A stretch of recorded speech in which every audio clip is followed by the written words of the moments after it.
En lieu et place, à ma grande surprise, de manière brusque et sans mandat de l'ONU, ce qui est illégal. À la demande et avec le consentement du président tchadien, l'armée française est allée bombarder des Tchadiens sur le sol tchadien à la demande et avec le consentement du président tchadien.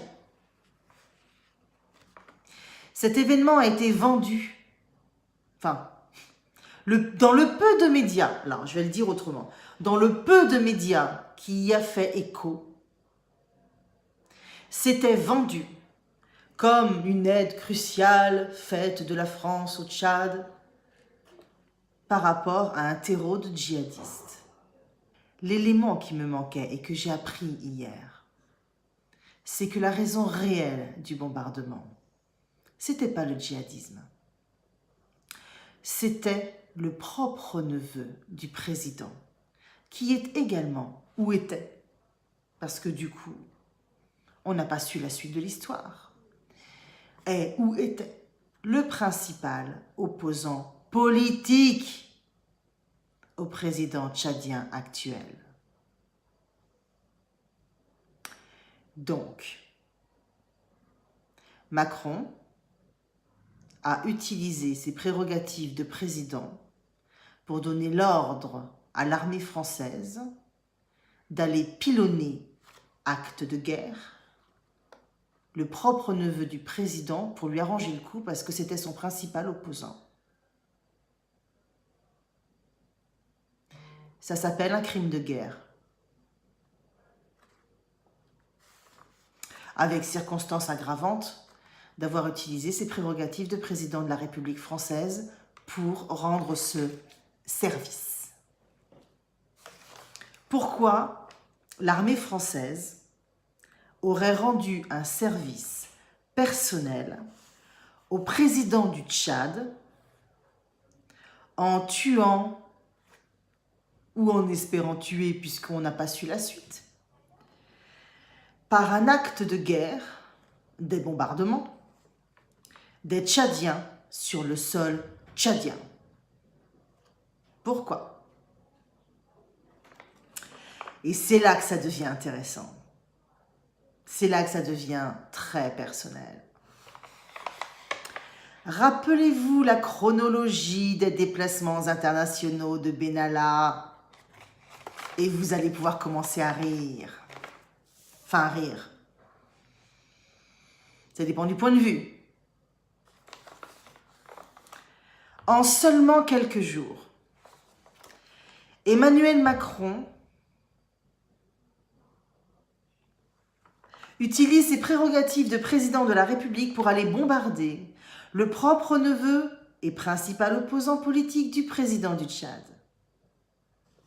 Ensuite, en tout cas en quelques jours seulement, des fonds ont été débloqués pour soi-disant aider l'armée tchadienne. Remarquez l'emballage de drôlerie dans un pays où il y a des ressources naturelles monumentales. Je poursuis. Il a été expliqué 10 millions. La personne qui connaît bien le Tchad et qui m'a donné les éléments manquants hier m'a parlé de 40 millions. 4 fois plus. Donc débloqué d'on ne sait où pour des uniformes militaires. L'armée tchadienne est tellement énorme qu'elle nécessite 40 millions d'uniformes.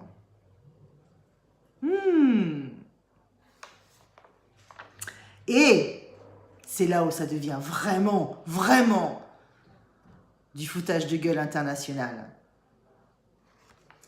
Le spécialiste en sécurité rapprochée, aidé par des passeports diplomatiques qui normalement il n'avait plus mais qu'il avait quand même. Cette partie-là n'est pas encore complètement élucidée.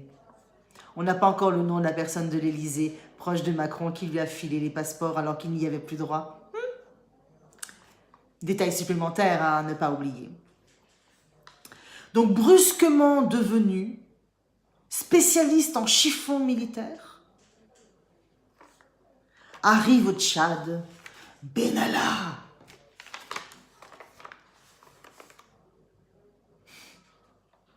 Et qui clôt cette valse nauséeuse en personne? Emmanuel Macron. Je vous invite à revoir les images de la conférence de presse qu'il a donnée en public et filmée avec le président tchadien. Je vous invite à revoir ces images. Macron, tellement content de lui-même, tellement content de son coup, a pouffé de rire grossièrement, littéralement, longuement, sous le nez de son homologue tchadien. Monsieur Self-Control Total était tellement content de lui-même qu'il a très longuement piqué un fou rire de contentement. Et tout ça s'est passé en seulement quelques jours. Débarrassé de l'obligation du Yémen par le deal avec Trump, rassuré sur la zone irako-kurde, on n'a pas besoin de s'occuper des revenants, puis comme ça après on les rapatriera tous, au lieu de s'en occuper. Non, au lieu de s'occuper des revenants pour éviter de les ramener en France, on va aller bombarder le principal opposant politique du président tchadien pour faire bien copain. On débloque des fonds dont on ne dira pas d'où on les a débloqués. On dit 10, c'est 40. Et qui va s'occuper des chiffons militaires tchadiens avec des passeports diplomatiques qu'il est plus censé avoir? Oui, je fais ça parce que c'est le geste pour les marionnettes. C'est aussi le geste d'applaudissement dans le langage des signes. Benalla. Ah mais vous inquiétez pas, il était reparti avant que Macron il arrive. Forcément. Mais il avait récupéré quoi en repartant?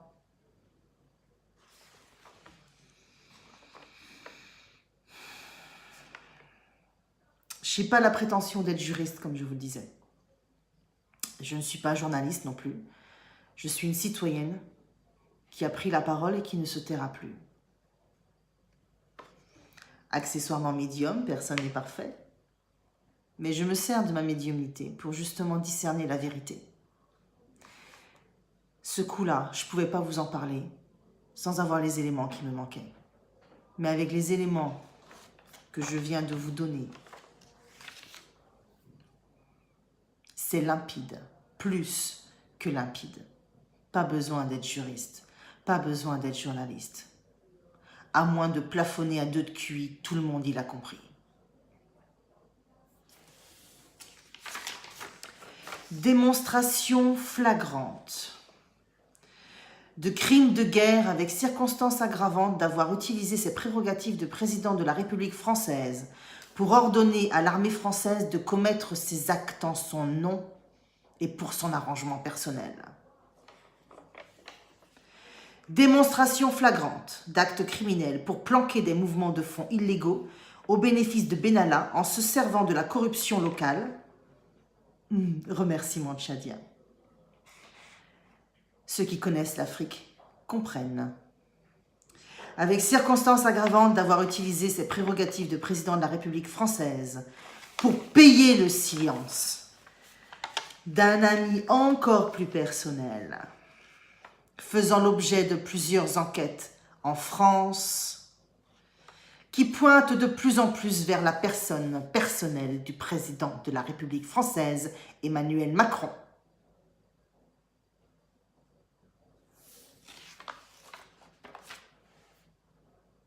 Vous entendez le silence? Ce silence assourdissant des journalistes. Parce que moi, qui suis ni juriste ni journaliste, j'ai réussi à savoir. Et eux, Il faut même chercher beaucoup, rien que pour trouver des images sur le premier bombardement au Tchad. D'ailleurs, il y en a eu d'autres depuis. Parce que les remerciements macroniens envers le président du Tchad continuent. Et si vous entendez le silence, silence des politiques, silence des opposants, silence des journalistes, silence des médias mainstream, silence total. Va falloir l'expliquer un jour, votre silence, messieurs, dames. Va falloir l'expliquer. Voilà ce que je pouvais vous dire ce soir. Voilà pourquoi je ne pouvais rien ajouter que ce sujet-là. S'il vous plaît, diffusez cette vidéo un maximum. Parce que c'est pas la peine de compter sur les journalistes. Ça fait longtemps qu'ils auraient pu en parler. Cette vidéo, diffusez-la autant que possible. Y compris à l'étranger. Y compris à l'international. Diffusez, diffusez, diffusez. Qu'enfin il y ait des enquêteurs qui prennent la peine d'enquêter. Et je vous donne rendez-vous demain pour un nouveau numéro, vendredi. Je vous souhaite un bon week-end. Et je vous donne rendez-vous lundi pour un nouveau numéro de médiumisation.